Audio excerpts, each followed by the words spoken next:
Merci beaucoup. Je tiens tout d'abord à remercier le comité scientifique du PHC et de la SAGE pour l'invitation. On m'a demandé de faire la stéatopathie métabolique état des lieux en Afrique en 15 minutes. Alors, comme vous le savez, la stéatopathie métabolique est une pathologie relativement de description récente dans les années 80.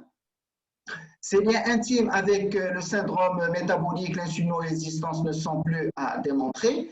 C'est une pathologie qui est extrêmement fréquente puisqu'elle touche un quart de la population mondiale. L'Afrique est touchée aussi par cette pathologie vu la transition épidémiologique qu'on vit avec une augmentation du diabète et de l'obésité et du syndrome métabolique et toutes les complications de la stéatopathie métabolique et notamment les maladies chroniques du foie, la cirrhose et le carcinome hépatocellulaire. Alors, pour commencer, il faut se poser la question quelle est la prévalence des facteurs de risque de la stéatopathie métabolique en Afrique, notamment l'obésité, le syndrome métabolique et le diabète chez nous en Afrique. Alors, il y a une très belle étude qui a été publiée en 2017 qui fait l'état des lieux de la prévalence du diabète, de l'obésité et du syndrome métabolique en Afrique. Et pour le diabète, la fréquence aussi entre 1,9% et 14,9% en Égypte. Là, vous avez la plus haute prévalence du diabète en Égypte, 14,9%. Et puis, vous avez l'obésité qui est entre 8,9% au Kenya et 70% en Égypte. Et puis, vous avez le syndrome métabolique qui est aussi entre 7,4% et 58% en Ouganda. Vous avez 58% de prévalence de syndrome métabolique. Donc, vous voyez que les facteurs de risque existent bel et bien en Afrique et on peut en déduire la présence de la stéatopathie métabolique. Deuxième question, est-ce qu'on peut faire aisément le diagnostic de stéatopathie métabolique en Afrique? Bien évidemment, oui. À côté de l'échographie qui ne pose pas de problème d'accessibilité, nous avons les marqueurs non invasifs de la détection de la stéatose, et notamment le FID et le HSI, et puis les méthodes diagnostiques de la fibrose hépatique, l'APRI, le FIB4, le BAT-score et la NFS. Mais la question qui se pose, est-ce qu'on a des validations africaines de ces scores non invasifs à travers des populations, des études faites en Afrique? Alors, j'ai une première étude ici, qui est une étude égyptienne, qui a étudié la validité des scores non invasifs, notamment le FIB4, la NFS, l'APRI, la Z-ALAT ratio et le BAT-score à travers 76 patients qui ont une stéatopathie prouvée histologiquement. Ils ont inclus 57 patients qui sont F0, F2 et 19 patients qui sont F3, F4. Et dans cette étude-là,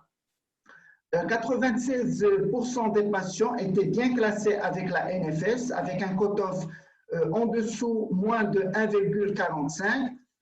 94% des patients étaient bien classés par le FIB4 avec un cutoff à moins de 1,3 et 92% des patients étaient bien classés avec le BAT-score avec un cutoff de moins de 2.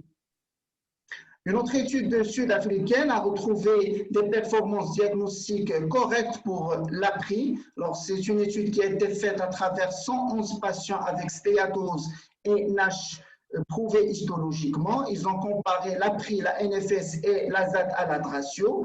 Et vous voyez ici que l'air sous la courbe pour l'APRI est de 0,85 et pour la NFS est mieux que de 0,77.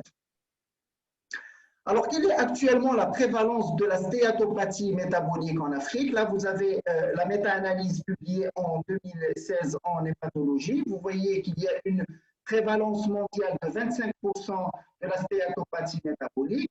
Alors, en Afrique, elle n'est que de 13%, 13,4%. En Asie, de 27%. En Europe, 23%. Moyen-Orient, 31%. Amérique du Nord, 24%. Et l'Amérique du Sud, dans 30% des cas. Mais quand vous voyez dans le détail la prévalence de 13,4%, il n'a inclus que 2 études africaines. Une première étude soudanaise qui inclut 100 malades avec une prévalence de 20% de stéatopathie métabolique et une deuxième étude venant du Nigeria qui inclut 150 patients avec une prévalence de 8,6% seulement. Donc, la prévalence totale était de 13,4%. Alors, des études faites plus récemment, après cette méta-analyse, on trouve des prévalences beaucoup plus élevées. Alors, une étude faite au Ghana, c'est une étude cas témoins, mais faite uniquement chez la femme, en préménopausée et des femmes ménopausées. Donc, 88 patientes en préménopause et 97 patientes ménopausées. Ils ont utilisé le Fatty Liver Index, le FLI algorithme, et la prévalence de la stéatopathie métabolique dans cette étude était de 40% des cas. Alors, en préménopause, elle était de 29% et quasiment la moitié des patientes ménopausées avaient une stéatopathie métabolique. Alors, quels sont les facteurs de risque retrouvés dans cette étude? Les facteurs de risque classiques ont été retrouvés, l'obésité, un taux de taille élevé, une élévation des triglycérides et l'HTA.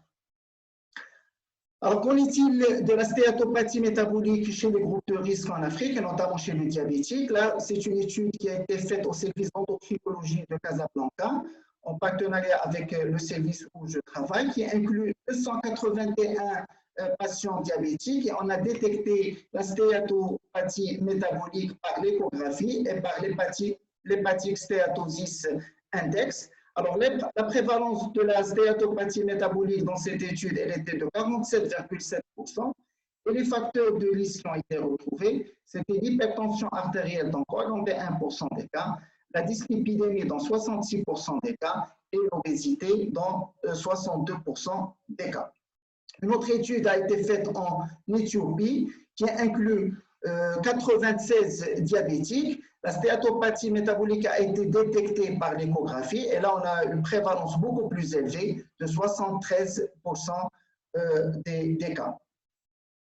Alors, qu'en est-il de la prévalence de la stéatopathie métabolique chez l'obèse? Là, on a une très belle étude faite en Sud-Afrique, en Afrique du Sud, une étude prospective incluant 233 patients obèses en surpoids. L'échographie a été faite de façon systématique et 87% des patients avaient une stéatose hépatique à l'échographie. La biopsie hépatique a été recommandée chez tous les patients qui avaient un âge de plus de 45 ans ou une élévation persistance des transaminases. Et elle a été obtenue dans 127 cas. Alors, vous avez ici la répartition du diagnostic histologique. Alors, il y avait 36% de NASH, il y avait une stéatose simple dans 51% des cas, et il y avait une cirrhose sans stéatose dans 5% des cas. Alors, la répartition de la fibrose, il n'y avait pas de fibrose dans 54% des cas, il y avait une fibrose dans 46% des cas, une fibrose modérée dans 29% des cas et une fibrose avancée dans 17% des cas. Alors, qu'en est-il de la fréquence de la stéatopathie métabolique chez l'enfant? Là, c'est une étude égyptienne qui a rapporté des chiffres, alors qui inclut 76 patients en surpoids ou en obésité. L'âge était entre 2 et 15 ans, 23 patients avaient des élévations des transaminases et un foie de stéatose a été retrouvé à l'échographie dans 53,9% des cas. Alors, la biopsie du foie a été faite dans 33 cas, une stéatose hépatique simple a été retrouvée dans 8 cas et une NASH a été retrouvée dans 7 cas. Alors, quelle est la proportion actuellement de maladies chroniques liées à la stéatopathie métabolique en Afrique? Là, on a une très belle étude qui vient d'être publiée en 2020 et qui retrouve, à côté des facteurs de risque de maladies chroniques du foie qui sont connus en Afrique, l'hépatite virale B, par exemple, pour la région MENA, c'est 25% des cas. L'hépatite virale C, c'est 44% des cas, mais vous avez ici 10,6% des pathologies chroniques du foie sont liées à la stéatopathie métabolique. Même chose en Afrique centrale, en Afrique de l'Est et en Afrique de l'Ouest, où les chiffres aussi entre 10,6% et 9% des cas.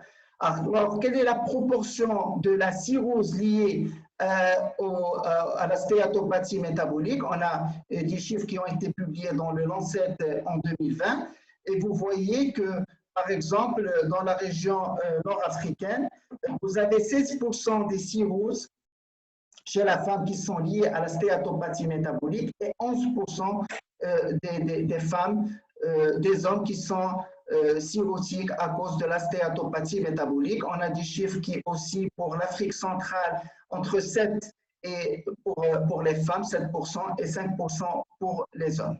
Donc, on a une proportion qui est non négligeable de la cirrhose hépatique au niveau de l'Afrique qui est liée à la stéatopathie métabolique.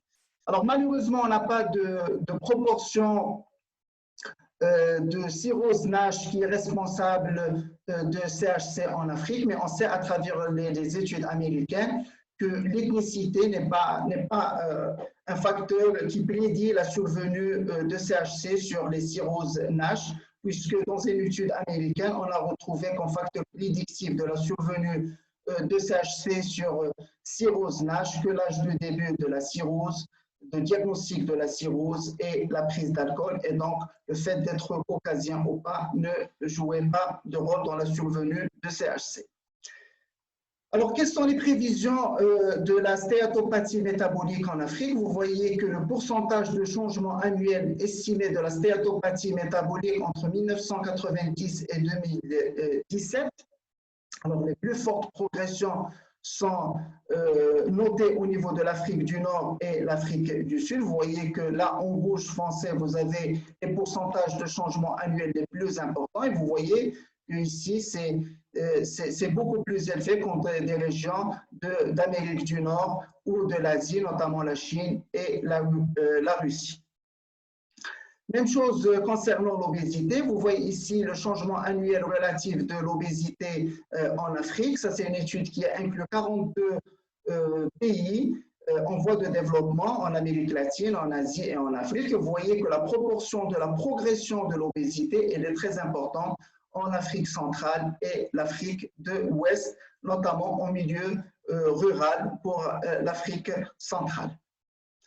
Alors, quelles sont les prévisions de l'obésité? Ça, c'est une étude qui a été publiée dans le Lancet Diabète Endocrinologie. Vous voyez les chiffres ici de l'obésité actuellement chez l'homme et chez la femme. Et vous voyez par exemple que chez l'homme en Algérie, actuellement, la prévalence de l'obésité est aux alentours de 16% et que les projections pour 2025, c'est 29%. Même chose pour la femme, 32% en 2010 et 43% de projection pour 2025. L'Égypte, c'est 19% d'estimation actuelle d'obésité et ça va partir vers un chiffre de 31% pour l'homme et 49% chez la femme. Même chose pour le diabète, vous avez les chiffres de 2010 en Algérie, c'est 11,2%. Les prévisions pour 2025, c'est 17% pour l'homme et 17,5% aussi pour la femme. Pour l'Égypte, on va partir des chiffres de 14,2% vers des chiffres de 23% de diabète en 2025 et 29% pour la femme en 2025. Donc, vous voyez qu'il y a une progression des facteurs de risque, obésité et diabète, et que les prévisions sont alarmantes vu l'augmentation des chiffres d'obésité et de diabète prévus pour 2025. La région Nord-Afrique est particulièrement touchée. Vous voyez ici les prévisions qui sont publiées dans le Lancet Diabète en 2019. Vous voyez ici les chiffres du diabète qui sont au-delà de la proportion mondiale. Donc, vous voyez qu'on a des prévalences beaucoup plus élevées et les prévisions, vous voyez que ça, c'est la prévision de référence. Et quelle que soit la prévision, qu'elle soit le plus mauvais scénario ou le plus bon scénario, on serait dans des chiffres beaucoup plus élevés que l'ensemble de la planète concernant et le diabète et l'obésité.